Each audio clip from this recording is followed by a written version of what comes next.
أعوذ بالله من الشيطان الرجيم. بسم الله الرحمن الرحيم. إن الحمد لله نحمده ونستعينه ونستغفره ونعوذ بالله من شرور أنفسنا ومن سيئات أعمالنا. من يهده الله فهو المهتد ومن يضلله فلا هادي له. أما بعد، السلام عليكم ورحمة الله وبركاته. Mga kapatid sa pananampalatayang Islam, andito naman tayo upang ipagpatuloy ang ating pagtalakay sa mga kainaman ng Islam.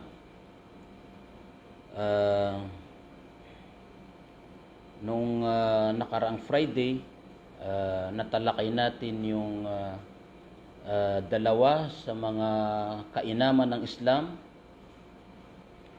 Yung sinasabi natin na kabilang sa kainaman ng Islam ay ang pagbibigay halaga sa buhay ng tao.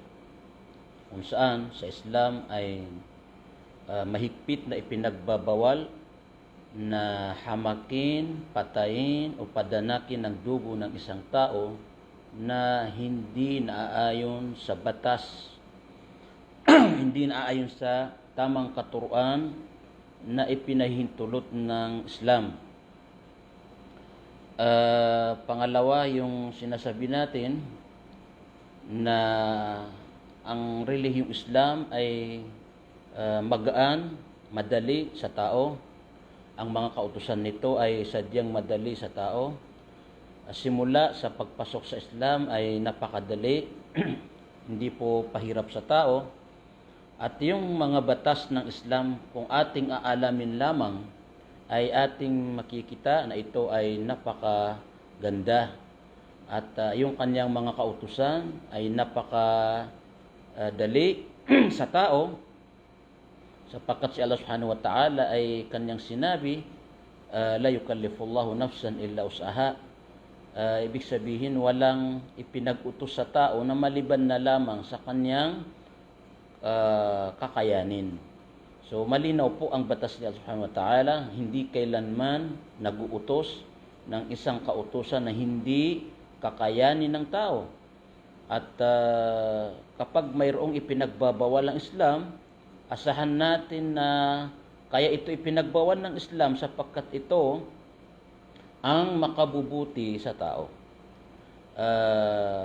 Yung mga ipinagbabawal sa Islam, mga pagkain, mga inumin, hindi ibig sabihin na ito ay pinagbawal ng Islam ay isang pagpapakita ng kalupitan ng batas ng Islam.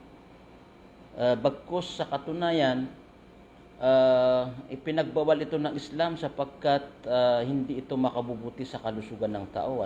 Anumang pagkain, anumang inumin na ipinagbawal ng Islam ay dahil lamang sa hindi ito makabubuti sa tao. Kahit na ito ay masarap sa paningin ng tao, sa pananaw ng tao, subalit alam natin o alam ng tagapaglikha na itong pagkain na ito o inumin na ito ay hindi magdudulot ng mabuti sa kalusugan ng tao, kung kaya pinagbawal ito ni Allah subhanahu wa ta'ala.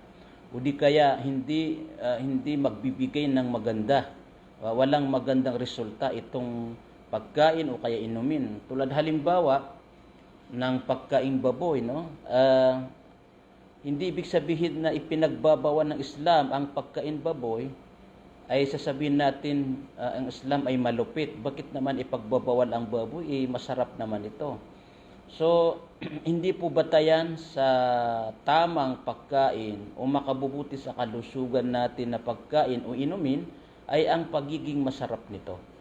Kundi, si Allah subhanahu wa ta'ala, tulad halimbawa ng baboy, ipinagbawal niya ang baboy sapagkat alam niya na itong baboy na ito ay isang pinakamaruming hayop sa balat ng lupa, na kung saan kapag ito ay nakain ng tao, so mayroong mga hindi maganda na magiging epekto nito sa katawan ng tao. Kung kaya ipinagbawal ito, simula't simula pa sa panahon ng mga sinaunang propeta, maging sa panahon ni Hesukristo, ang baboy ay ipinagbabawal.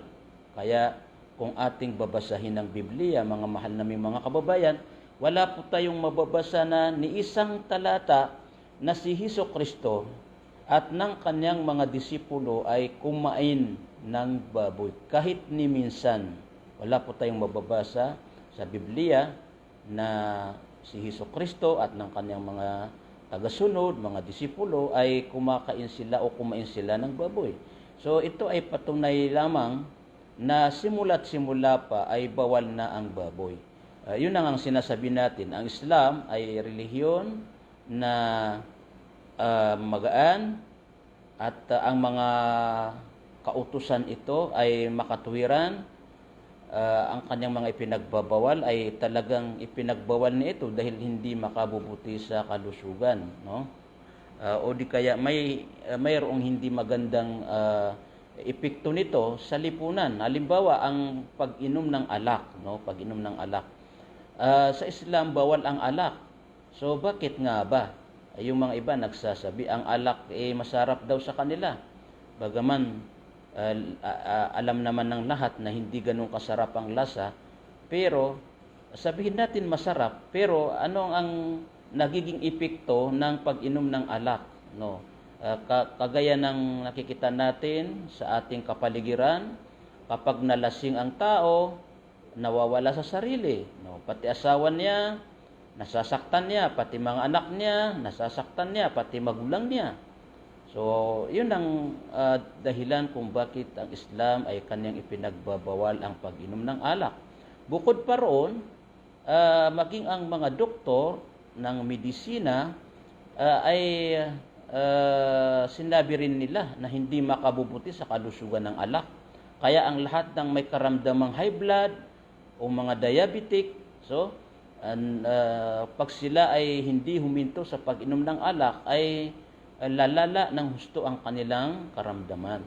So yan po mga kababayan ang dahilan kung bakit natin sinasabi na itong Islam na relihiyon ng mga Muslim ay siya ang relihiyon na napakagaan at makatuwiran ang mga batas nito.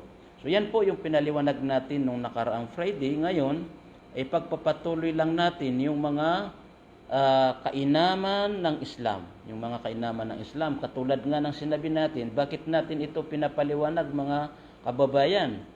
Ang punto po natin dito ay makilala natin ng Islam. Ano nga ba ang mga katuruan ng Islam? Ano ang mga kainaman ng Islam? Bakit niyo sinasabi na itong Islam na ito ang nag-isang relihiyon na tatanggapin ni Allah subhanahu wa ta'ala, tatanggapin ng tagapaglikha?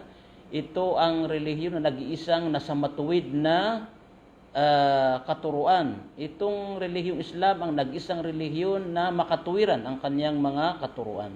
So, ito nga pinapaliwanag natin, itong mga paliwanag kung gaano katotoo ang mga sinasabi natin na itong Islam na ito ang tunay na nag-iisang nasa matuwid na relihiyon, relihiyon na ito lamang ang tatanggapin ng ating tagapaglikha sa sangkatauhan.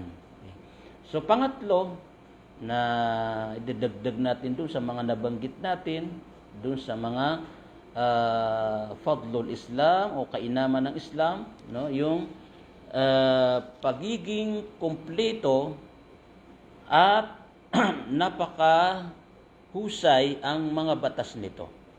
So ang Islam po, mga mahal na mga tagapakinig, ay kumpletong relihiyon. Lahat ng mga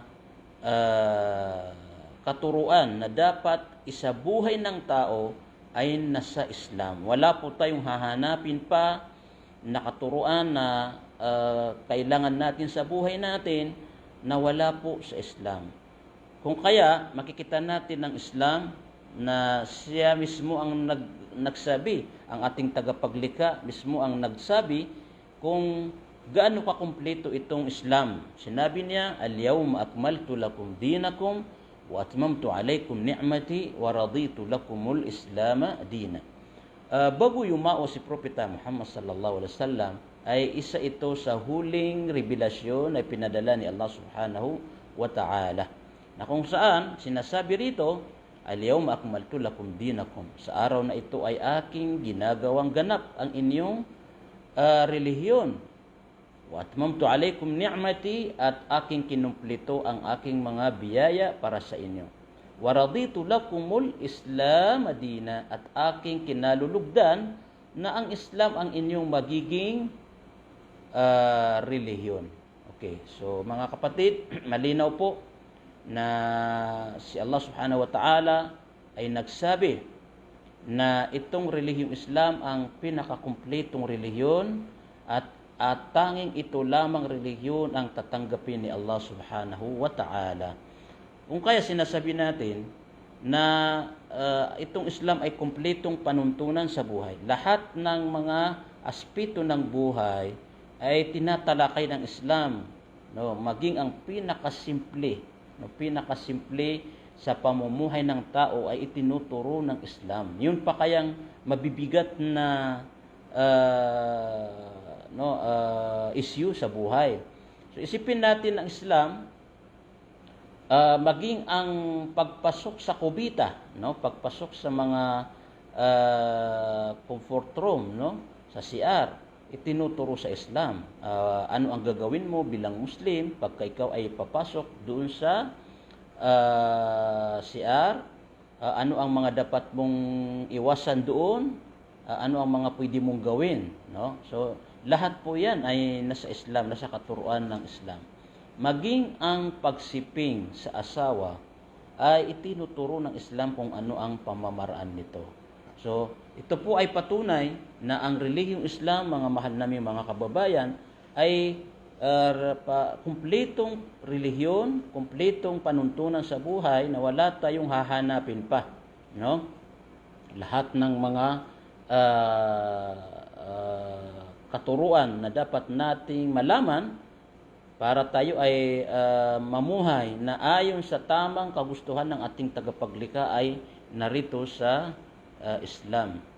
Maging ang pangangatawan o pagsusuot ng tao ay pinakialaman ng Islam, no? Ang Islam, tinuruan tayo paano tayo magdamit, no? Ano ang tamang pananamit ng mga kababaihan, ano ang tamang pananamit ng mga kalalakihan. Sabi ni Allah subhanahu wa ta'ala, khudu zinatakum inda kulli masjid.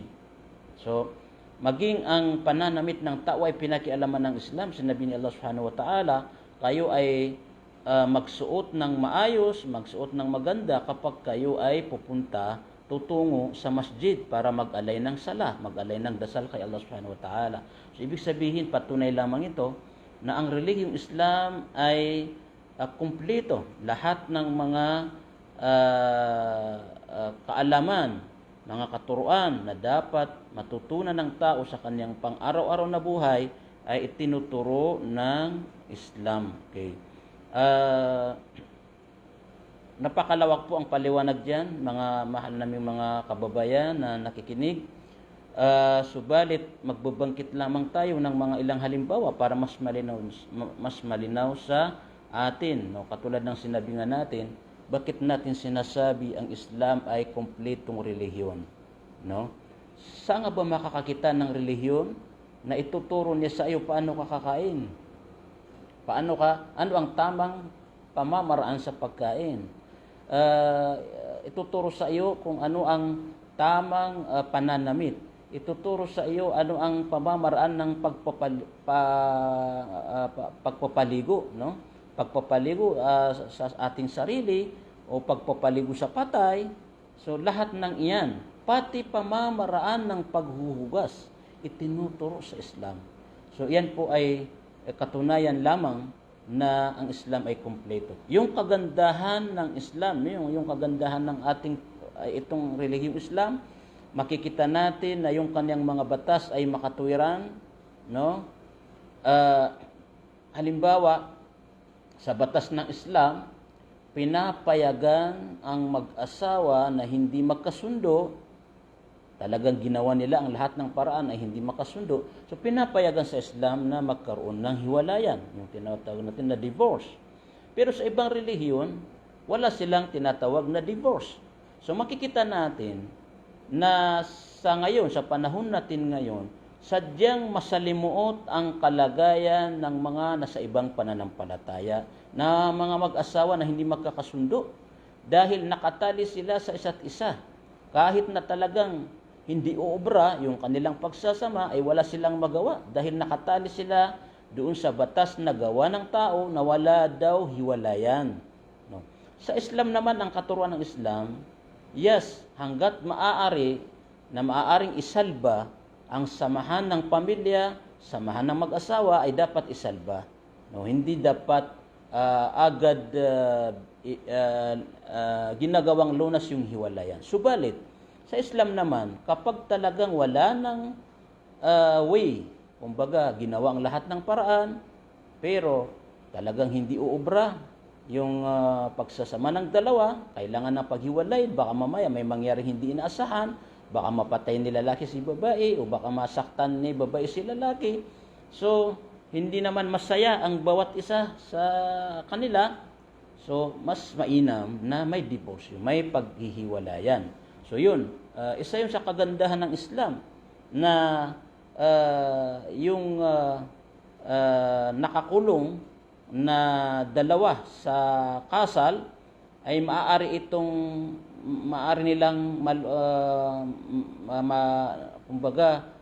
malagpasan o kaya maaari nila ito malusutan kapag talagang hindi sila magkakasundo, no? So mayroon pong hiwalayan sa Islam bilang panghuling opsyon sa dalawang mag-asawa na talagang hindi na magkasundo. So yan po ang isa sa mga halimbawa kung gaano kaganda ang Islam, no? Kabilang din sa mga halimbawa sa kagandahan ng Islam, yun na nga sinasabi nga natin na itong Islam na ito ay relihiyon na makatuwiran, no? Yung mga batas niya ay kumbaga makatuwiran. Hindi ito dapat tinututulan ng tao. Yung mga batas ng Islam na tinututulan ng tao, yung mga iba kasi hindi nila nauunawaan o wala silang sapat na kaalaman ano nga ba talaga ang dahilan kung bakit may ganong batas, no? Halimbawa sa Islam, sinasabi natin mayroon tayong tinatawag na death penalty, no? Yung parusang kamatayan. Kapag ang tao ay dumating siya sa punto na dapat siyang parusahan ng kamatayan dahil yung kaniyang kaso sa pananaw ng Islam ay dumating na dun sa pinakasukdulan na talagang ang hatol niya ay kamatayan, so talagang mayroong death penalty. Mayroong death penalty. Halimbawa, sinasabi ng mga nag-aakusa sa Islam na maling relihiyon ng Islam dahil wala namang karapatan ng sinumang tao na pumatay. No, yun ang kanilang sinasabi patungkol sa death penalty na ipinapataw ng Islam sa mga taong mamamatay tao, sa mga taong dapat ng hatulan ng kamatayan. Sabi nila, wala namang karapatan ng sinuman na pumatay ng tao sapagkat ito ay karapatan lamang ng tagapaglikha. Sa mga mahal naming mga kababayan, sa katunayan, ang parusang kamatayan ay batas ito ng Diyos simula't simula pa. Sa mga sinaunang propeta, sa mga sinaunang banal na kasulatan, ating mababasa rito na nakasulat, kapag buhay ang inutang, buhay rin ang kabayaran. So yun ang tinatawag na death penalty. So sa Islam, pinananatili itong batas na ito sapagkat ito ay batas ng Diyos na magbibigay lunas sa mga krimen na hindi matapos-tapos, no? Katulad halimbawa ng patayan sa mga iba't ibang panig ng mundo.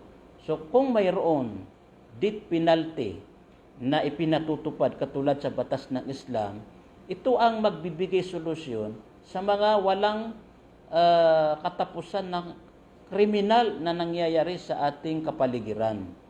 No? Sapagkat ang ikulong lamang yung mga mamamatay tao, hindi po sapat yan para mabigyan ng lunas ang mga ganitong kriminal, no? Mga ganitong krimen. So kung kaya ang si Allah Subhanahu wa Ta'ala ang nagbigay ng batas para matuldukan ang ganitong gawain, na kung saan sinabi niya, walakum fil qisasi al-haya, tunay na sa pamamagitan ng hatol ng kamatayan ang magbibigay sa inyo ng buhay. So yun na nga mga kapatid, sinasabi natin na ang mga batas ng Islam ay makatuwiran. Halimbawa, sa batas ng death penalty, tingnan natin ang mga bansang Muslim na ipinatutupad ang parusang kamatayan, katulad dito sa Middle East, no? Mostly dito sa Saudi Arabia. So, dito sa Saudi Arabia, maraming mga tao rito na mamamatay tao. Mga taga rito, mga taga iba't ibang panig ng mundo na nandito sa Saudi Arabia. Sa katunayan nga, may mga kriminal sa Pilipinas na nandito sa Saudi Arabia eh. Dito sila nagtago, no? Dapat nandun sila sa Pilipinas, pero dahil nakagawa sila ng mabigat na kasalanan, nandito sila sa Saudi Arabia. Ngayon, yang mga nandito sa Saudi Arabia na mga mamamatay tao, no? Sa tingin niyo, bakit hindi nila magawa yung ginagawa nila sa kanilang bansa? Yung mga mamamatay taong Pilipino na nagtago dito sa Saudi Arabia, bakit nung dumating sila rito, hindi nila magawa na pumatay ng tao rito sa Saudi Arabia? Samantala, nung sila nasa Pilipinas, ang dami nilang pinatay, no? Mga binabayaran sila para pumatay ng tao, pero nang dumating sila sa Saudi Arabia, dito sila nagtago. So, bakit hindi nila magawa? Dahil ang batas dito sa Saudi Arabia, kapag buhay ang inutang, buhay rin ang kabayaran. So, yun ang dahilan kung bakit yung mga mamamatay tao na nandito sa Saudi Arabia ay hindi nila magawa-gawa yung kanilang ginagawa sa ibang bansa. Okay. Sa mga bansa naman na walang death penalty, kapag may nakapatay yung tao, ikukulong lang tapos magbabayad ng kaunting halaga para makalabas siya pansamantala.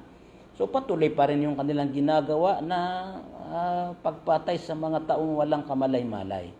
Samantala, kung pinapatay sila, pinaparusahan sila ng parusang kamatayan, sa tingin niyo ba, kung mayroong ilang katao na mahatulan ng kamatayan sa ating bansa, mayroong pang maglalakas ng loob na pumatay? So, wala. Kung kaya patuloy ang mga mamamatay tao, dahil ang batas natin sa Pilipinas ay gawa ng tao. Ito ay batas na inutil, na hindi ipinatutupad ng tama. Okay? So, ayan po ang sinasabi natin na ang batas ang kagandahan ng Islam, ang mga batas nito ay makatuwiran. Ang batas nito ay magbibigay talaga ng lunas sa mga problema. Halimbawa rin, sa Islam, batas ng Islam, kapag nagnakaw ang tao, at nasa kanya yung mga kondisyon na dapat putulin yung kanyang kamay, talagang puputulan ng kamay, no? Pupugutan ng kamay yung tao na nagnanakaw kapag nasa kanya yung mga kondisyon. Okay. Sasabihin ng mga ibang relihiyon, ang Islam ay pangit na relihiyon kasi nilikha ni Allah ang tao ng kumpleto, tapos ngayon nagnakaw, puputulan nila, hindi parang sinira nila yung gawa ng Diyos na kumpletong kasangkapan ng tao, tapos pinutol nila yung kabilang kamay, no? Pinutol nila yung kabilang kamay dahil nagnakaw. So sabi nila, pangit naman ng batas ng Islam. Okay. Mga kababayan, bakit may parusang pugot kamay sa mga nagnanakaw? Kasi ang pagnanakaw, kapag ito ay laganap sa isang mamamayan, ay wala po tayong mararamdaman na kapanatagan. Wala po tayong mararamdaman na katahimikan kapag nariyan ang mga magnanakaw. Ngayon, kung ang mga magnanakaw ay ikukulong laang, tapos magbabayad ng piyansa, kamakailan ay lalabas na naman, so tuloy-tuloy yung kanilang pagnanakaw. Hindi pa rin matapos-tapos yung nakawan. Samantala, kung ang mga magnanakaw ay pinupugutan ng kamay, sa tingin niyo ba, kung mayroong isang katao, mga ilan-ilan sa atin na mapugutan ng kamay dahil sa kanilang gawa ay pagnanakaw, sa tingin niyo ba mayroong pang maglalakas ng loob na magnanakaw? Katulad dito sa mga bansang Muslim, katulad ng Saudi Arabia, na takot ang tao magnakaw dito dahil alam niya kapag napatunayan na siya ay nagnakaw at nasa kanya ang lahat ng mga kondisyon, puputulin ang kanyang kabay. So yan po ang sinasabi natin. Ang mga batas ng Islam ay napakaganda at makatuwiran. Okay. Ah, kabilang din sa kagandahan ng Islam, mga mahal naming mga taga-subaybay, mga kababayan namin, yung Islam ay relihiyon na kung saan napakahusay, no, napakahusay, napakagaling, sapagkat ang Islam ay kanyang binigyan ng tamang batas yung pangangatawan ng tao at yung kaluluwa ng tao. Ibig sabihin ng Islam, hindi lang katawan ng tao ang kanyang binibigyan ng halaga, kundi maging ang kaluluwa ng tao ay binibigyang halaga sa Islam. Kung kaya sa Islam, ituturo sa iyo kung ano ang tamang pagkain, ano ang tamang pamamaraan ng pagkain, at the same time, ituturo na naman sa iyo ano ang tamang pagsamba kay Allah subhanahu wa ta'ala at kung gaano kaimportante ang pagsamba kay Allah subhanahu wa ta'ala. So dahil ang Islam, binabalansin niya yung pangangalaga sa katawan ng tao at sa kaluluwa ng tao. Dahil ang katawan natin, bakit kailangan natin alagaan? Dahil habang tayo ay nasa mundong ito, na nagsusumikap tayo para sa ikabubuhay natin, para sa pagsamba natin kay Allah subhanahu wa ta'ala, so kailangan natin na maging malusog ang ating pangangatawan, no? Kailangan natin panatilihin yung kalusugan para nagagampanan natin yung mga obligasyon natin sa buhay, yung mga obligasyon natin sa sarili natin, obligasyon natin sa pamilya natin, obligasyon natin sa lipunan, no? At the same time, ang Islam hindi rin nagkulang sa pangangaral sa mga tao na alagaan nila yung kanilang kaluluwa sa pamamagitan ng mga pagsamba kay Allah subhanahu wa ta'ala, sapagkat sa kabilang buhay na naman natin mapapakinabangan ang ating mga kaluluwa. Pag tayo namatay, itong katawan natin na pinapaganda natin, inaalagaan natin, ito ay magiging lupa lamang. Pag tayo ay nalibing na sa ating mga libingan, ito ay unti-unti nang matutunaw hanggat sa maging lupa katulad ng dati. Okay. So, anong matitira? Yung ating kaluluwa. Yung ating kaluluwa ang haharap kay Allah subhanahu wa ta'ala sa kabilang buhay, at ito ang makikinabang sa mga gantimpala na ating ginagawa o sa mga kasalanan na ating nagagawa habang tayo ay nabubuhay rito. Kung kaya sa Islam,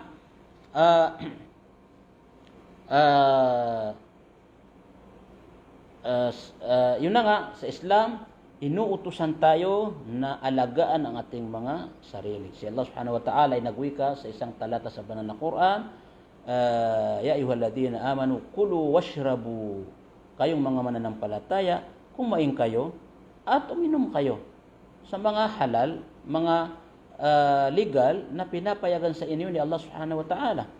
So, inuutusan ka na makinabang dito sa mga biyaya ni Allah subhanahu wa ta'ala habang tayo nabubuhay dito sa daigdig. Subalit, sa kabilang banda, tinuturuan naman tayo ni Allah subhanahu wa ta'ala sa pamamagitan ng Propeta sallallahu alaihi wasallam na huwag natin pabayaan ang ating pananampalataya. Kung kaya si Propeta sallallahu alaihi wasallam, siya ay tinanong ng isang araw ng isang disipulo. Sinabi niya, ya Rasulullah, ano ang Islam? Ano ang Islam? So sinabi ni Propeta sallallahu alaihi wasallam, antuslima qalbaka lillah, yung ituon mo ang iyong puso, isuko mo ang iyong puso kay Allah subhanahu wa ta'ala, at ikaw ay humarap ng maayos kay Allah subhanahu wa ta'ala sa pamamagitan ng pagsunod sa kanyang mga kautusan. Wa an tusalliya salatal maktuba, itaguyod mo ang pagdarasal ng 5 bisis sa isang araw, no? Wa tuaddi az-zakatil mafruḍa, at ibigay mo yung zaka na nararapat sa mga yaman ng mga mayayaman. Okay. So makikita natin dito mga kapatid, ang pananampalatayang Islam, ang relihiyong Islam ay binabalansin niya ang buhay ng tao na pangalagaan ng kanyang katawan, no, para mapanatili yung kalusugan. Kung kaya inuutosan tayo kumain tayo ng halal, uminom tayo ng halal, bigyan natin ng pahinga ang ating mga sarili, linisin natin ang ating mga sarili, huwag natin hayaan na magkasakit ang ating mga sarili. Yan po lahat ng yan ay ipinag-uutos ng Islam. Sa kabilang banda naman, inutusan tayo ng Islam na pangalagaan natin ang ating kaluluwa sa pamamagitan ng pagsunod kay Allah subhanahu wa ta'ala sa mga pagsamba. O kung kaya, kailangan natin magsamba ng 5 beses. Pagsapit ng Ramadan, mag-ayuno tayo. Pagsapit ng Hajj, magsagaw tayong Hajj, yung may mga kakayahan.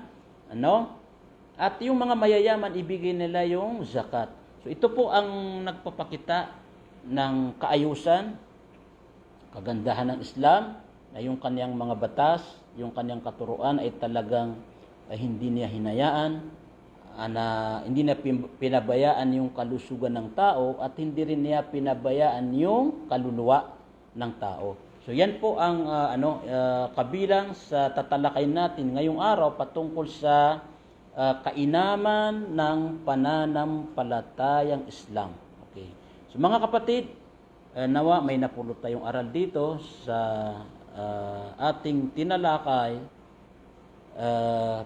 patungkol sa kainaman at kagandahan ng Islam. Gaya ng sinasabi natin, kaya natin ito pinapaliwanag dahil gusto natin iparating sa ating mga kababayan kung ano ang tunay na katuruan ng Islam. Ano nga ba ang mga dahilan? Bakit may mga may mga batas ng Islam na ganito, no? So normal yung mga wala pang kaalaman sa Islam, tututulan nila yung mga batas sa Islam dahil hindi pa nila alam. Yung mga Muslim na hindi pa ganun kataas ang kanilang pinag-aralan sa Islam, malamang marami silang mga hindi maitindihan sa mga iba pang katuruan ng Islam. Yan po ang pakay natin kung bakit natin tinatalakay ang mga ganitong paksa sapagkat siyempre sa mga kababayan natin mga hindi pa Muslim, kung mayroon silang mga agam-agam sa mga katuruan ng Islam o di kaya mayroon silang mga tutol, no, sa mga batas ng Islam ay naipapaliwanag natin sa kanila para magkaroon sila ng tamang kaalaman. Gayon din kung mayroon silang hinanakit sa Islam o galit sa Islam, para masagot natin yung kanilang hindi maintindihan sa mga batas ng Islam. So napaka-importante po yan mga kapatid.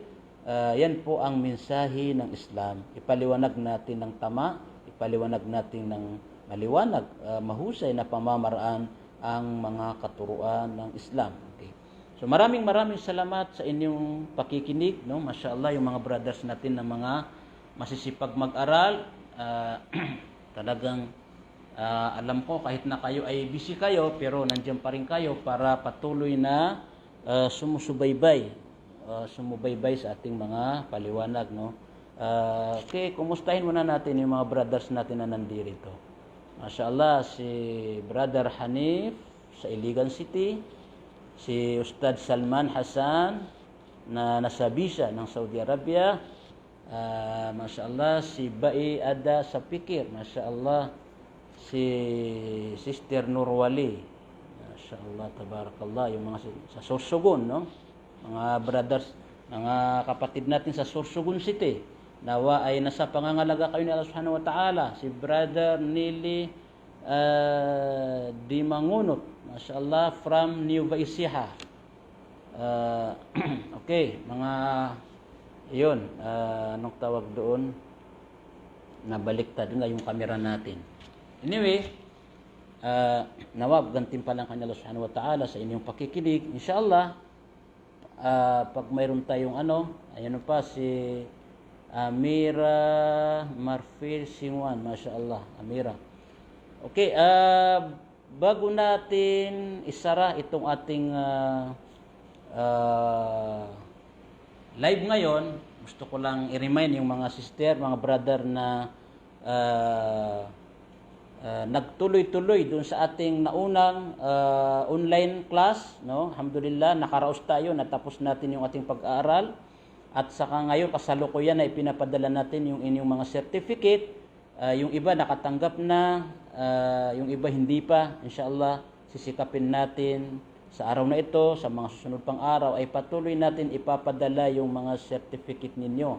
So, ang pinaka-importante dyan, yung kaalaman na ating napulot ay isabuhay natin at ituro na naman natin sa iba para makakaroon tayo ng gantimpala. Okay mga kapatid, hanggang dito lamang ang ating pag-uusap. Wa akhiru da'wana alhamdulillahi rabbil alamin. Subhanakallahumma wa bihamdika ashhadu an la ilaha illa anta astaghfiruka wa atubu ilaik. Wassalamu alaikum warahmatullahi wabarakatuh.